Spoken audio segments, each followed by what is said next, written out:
네, 오늘 장 마무리하고 내일 장에 대비하는 전략, 최원재 투자 전략에서 알아보시죠. 최원재 전문가입니다. 전문가님 안녕하세요.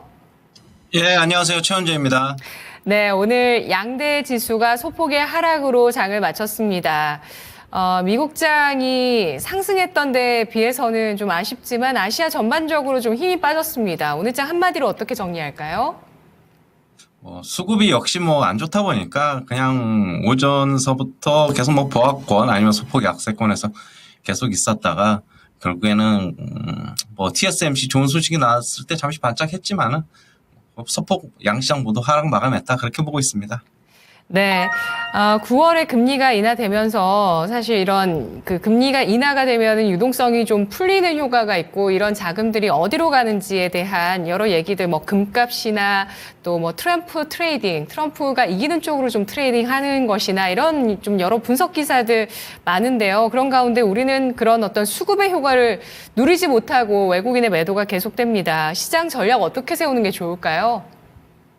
지금 저는 어떤 개별 종목의 호재 이슈가 있는 종목들 좀 짧게 매매하는 거 이외에는 지금 조금 관망인 저는 좀 상태를 하는 게 차라리 좀 좋겠다. 계속적으로 말씀드리는데 지수가 상단이 저는 그냥 2650 정도라고 본다면 좀 어중뛰단 말이에요. 여기서 한 3, 40포인트 정도 만약에 간다 그러면 더 갈 수는 있을 것 같은데 지금 그렇다고 해서 방향성이 뚜렷하게 보이지도 않고 그렇기 때문에 적극적으로 여기서 트레이딩 한다기보다는 가지고 있는 종목들 좀 올라오면 좀 이익 실현 관점에서도 좀 접근을 하고 신규 매수는 아주 어떤 큰 이슈가 있거나 아니면은 짧게 매매하는 게 차라리 낫지 않나라고 보고 있고요. 역시 현재 장세는 그냥 제가 말씀드렸다시피 그냥 코스피 기준으로는 2600을 기준으로 해가지고 위아래 50포인트 씩 잡으면 될 것 같고요. 역시 제한된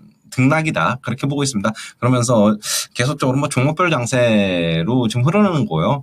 오늘 TSMC 호실적이 장 후반에 좀 나왔는데 그러면서 이제 대형주로는 하이닉스라든가 그리고 소부장 쪽에서는 TSMC 밴드 업체인 에이징랜드가 좀 상한가를 가면서 좀 눈에 띄었다라고 보고 있고. 그런데 이제 TSMC 호실적이 어느 정도 선반영된 것도 있을 거는 같아요. 그런데 이제 과연 반도체 쪽의 수급 여부가 앞으로 계속 들어올 수 있느냐. 미국장에서 엔비디아가 정고점 탈환에 실패를 하면서 좀 주춤거리는 양상인데 오늘 시장 중요할 것 같아요. 오늘 시장 엔비디아 잘 봐야 될 것 같고 내일 만약에 엔비디아가 상승으로 마감을 했다. 그럼 우리나라 시장에 어떻게 반응하는지도 좀 지켜봐야 된다. 좀 그렇게 보고 있습니다.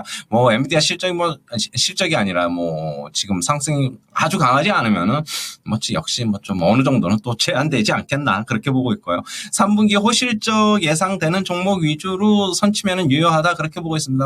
전쟁 관련해서 방산주들 실적도 괜찮고 이슈도 괜찮고 아까도 어제도 얘기했듯이 조선주 같은 경우에도 한번 3분기 실적 한번 기대는 해봐도 괜찮지 않을까 그렇게 보고 있고 2차 전지가 좀 약세인데 2차 전지는 저는 그렇게 봐요. 지금 현재 3분기 실적 발표가 얼마 안 남았단 말이에요. LG엔솔 같은 경우는 실적을 발표했지만은 나머지 종목들 같은 경우는 그다지 실적이 좋을 거가 예상이 되지 않기 때문에 미리 선반영해서 좀 빠지는 게 아닌가 좀 그렇게 보고 있습니다.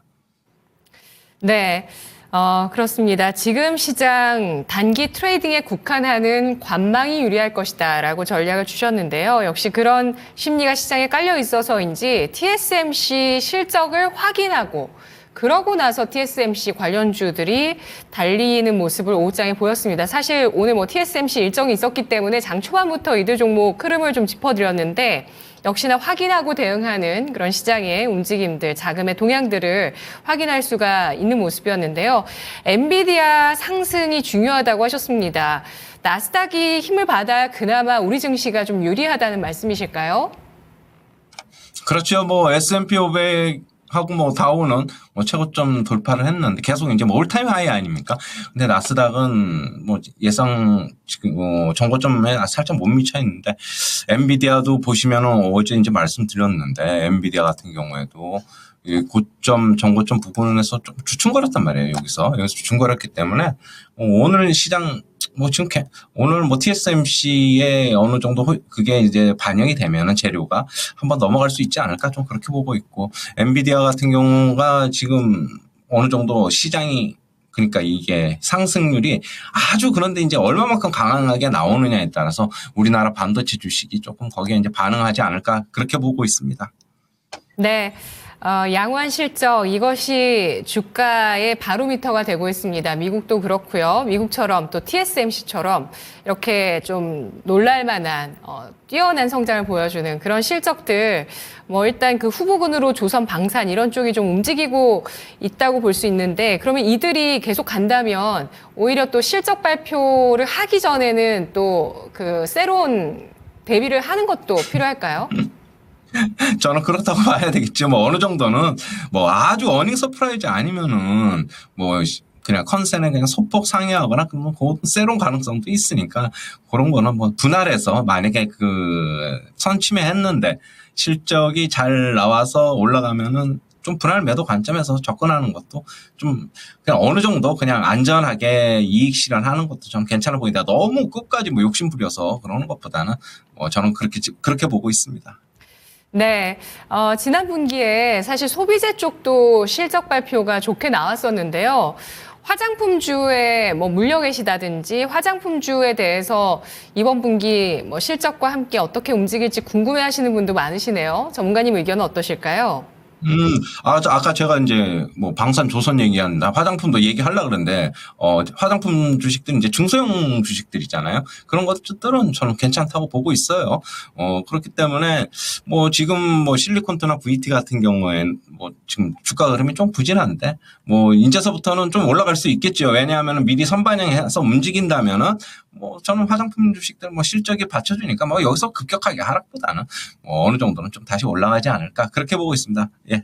네, 중국의 부양책 오늘 부동산 쪽 기대감으로 움직였던 코스맥스가 5% 상승으로 안착을 했고요. 한국 화장품 제조도 4% 넘게까지 상승하면서 오늘장 마무리가 됐습니다.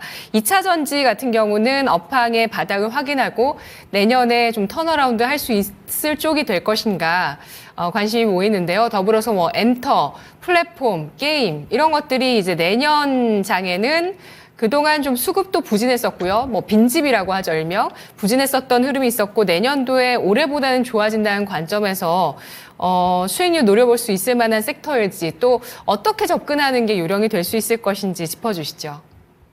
저는 2차 전지는 아까도 얘기했듯이 그냥 조금 보수적인 분들은 그냥 뭐 어느 정도 실적이 턴어라운드 되는 거 보고 들어가도 좀 괜찮지 않을까라고 보고 있고, 요즘에는 뭐 너무 어떻게 본다면은 미리 예상해서 너무 빨리 들어가면 그냥 그것도 별로 재미없더라고요. 그러면은 차라리 그런 거 확인하는 것도, 실적 확인하고 들어가는 것도 괜찮다라고 보고 있고, 그리고 뭐 엔터라든가 이런 거 아까도 얘기했듯이 기관 빈집 수급주 같은 경우에도 오늘 하이브 같은 경우도 상승이 괜찮았는데, 낙폭과대이면서 그런 것들은 저는 괜찮아는 보입니다. 괜찮아 보이고, 그러면데 어느 정도는 좀 시간이 좀 필요하지 않을까. 올라가려면은, 그러니까 천천히 올라가는 건 올라가는데 뭐 그렇게 생각만큼 아주 강한 것보다는 어느 정도 시간을 두고 좀 여유 있게 투자하는 방향이 좋지 않을까 그렇게 보고 있습니다. 네, 마지막으로 우리 시청자분 질문이 올라와서요. 수호님께서 현대차 얼마에 사야 되는 건가요? 라고 질문을 주셨어요. 오늘 많이 하락해서 아마 많이들 궁금하실 것 같아요. 근데 이게 저도 오늘 이제 현대차 기아가 오늘 흐름이 안 좋았잖아요. 이게 별로 빠질 이유는 없어요. 보세요. 이게 $1 환율인데 원화가 지금 이렇게 약세잖아요. 그러면은 뭐 자동차 수출 환경도 좋아지고 뭐 자동차 파는 것도 해외 시장에서 좋아지고 그럴 텐데, 환경도. 그리고 유가도 그렇게 본다면은 뭐 유가가 지금 강한 것도 아니고, 유가가 지금 이렇게 또다시 뭐 $70로 지금 떨어져 있는 이 입장에서 이게 왜 빠졌을까? 저도 지금 궁금해서 오늘 계속 뭘 찾아보고 있는데 뭐 특별한 게 보이지는 않더라고요. 그러니까 저는, 그런데 이게 추세가 이렇다 보니까 섣불리 손이 안 나갑니다. 솔직한 얘기로. 현대차 같은 경우에 이렇다 보니까 섣불리 손이 안 나가는데, 그래봤자 박스하다 뭐 반등이 곧 나오지 않을까? 좀 그렇게 보고 있습니다. 전체적인 펀더멘탈을 본다면은 빠질 이유는 없는데 그냥 수급에 의해서 빠진 게 아닌가. 기아도 그렇고 그렇게 보고 있습니다. 알겠습니다. 박스권 하단에서 대응 가능하다는 점, 자동차주의 의견까지 확인해봤습니다. 전문가님 분석 여기까지 듣겠습니다. 고맙습니다. 예, 감사합니다. 네, 최현재의 투자 전략으로 목요일장 마무리 지어봤습니다.